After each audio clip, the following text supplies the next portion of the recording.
Euradio présente Fréquence Europe, une chronique européenne réalisée par Radio Judaïka et le Centre Europe Direct de Strasbourg.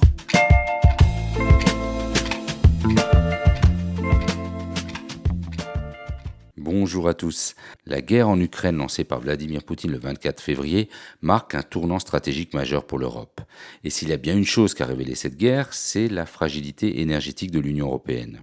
Pour Thomas Pellerin-Carlin, directeur Europe de l'Institut de l'économie pour le climat, cette crise énergétique est d'abord la conséquence de notre dépendance aux énergies fossiles. Depuis 20 ans, on a un petit peu investi dans l'efficacité énergétique, la rénovation des bâtiments, le déploiement des énergies renouvelables, mais on l'a trop peu fait et du coup on est resté très dépendant des énergies fossiles. Aujourd'hui, en France ou en Europe, à peu près 70-75% de l'énergie qu'on consomme, c'est du pétrole, du gaz et du charbon. Et donc du coup, c'est surtout les énergies qu'on importe de l'étranger. Donc ça, c'est la cause structurelle qui fait qu'on a eu des crises énergétiques dans notre histoire en 1973, en 1979, en 2008 et désormais depuis 2021.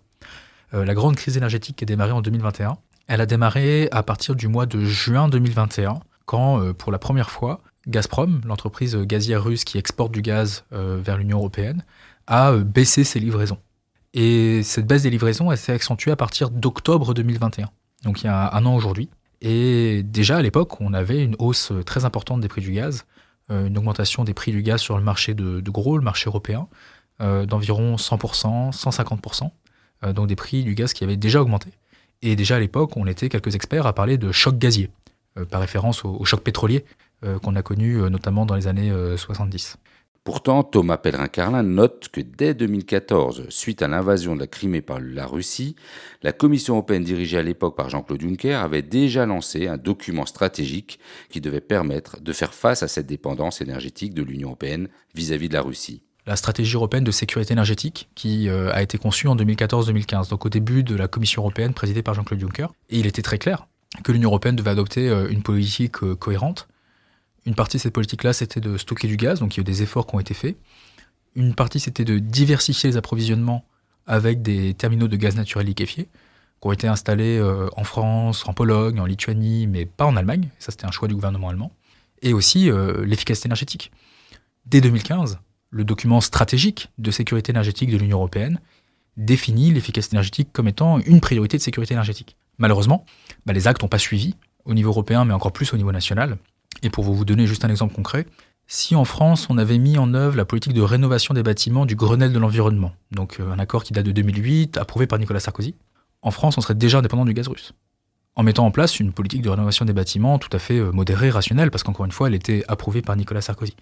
Pourquoi est-ce qu'on n'est pas indépendant du gaz russe aujourd'hui ? C'est parce qu'il y a eu le choix de ne pas mettre en place cette politique. Et il y a eu un ensemble de choix politiques des gouvernements depuis 2008-2009 jusqu'à aujourd'hui, de sous-investir, de mal réglementer, de ne pas organiser le secteur économique de la rénovation. Et c'est une des raisons pour laquelle la situation économique est aussi difficile aujourd'hui. Enfin, pour Thomas Pellerin-Carlin, cette crise énergétique devrait durer. Il faut donc très vite adopter certaines mesures pour y faire face. Donc les efforts qui sont à faire, à la fois les efforts de changement de comportement, de mettre à pull en hiver pour le dire de manière très, très concrète, mais aussi des efforts d'investissement. Rénovation des bâtiments, installation d'énergie renouvelable, éoliennes, solaire thermique, etc. Tout ce qu'on peut faire là, c'est utile évidemment pour passer cet hiver, l'hiver 2022-2023, mais c'est aussi utile pour passer le prochain hiver et ceux d'après. Le Premier ministre belge, Alexander De Croo, dit qu'il faut se préparer à 5 à 10 hivers difficiles, donc une crise qui pourrait durer 5 à 10 ans, et ça me semble un propos tout à fait raisonnable. Et donc c'est pour ça qu'il faut que, en tant qu'Européens, en tant que Français, on sache se hisser à la hauteur de l'histoire, et que par la transformation de nos comportements, par des investissements dans les énergies renouvelables et dans l'efficacité énergétique, on réussisse à faire en sorte que cette crise soit la moins douloureuse possible et soit la plus courte possible. Euradio vous a présenté Fréquence Europe, une chronique réalisée par Radio Judaïka et le Centre Europe Direct de Strasbourg.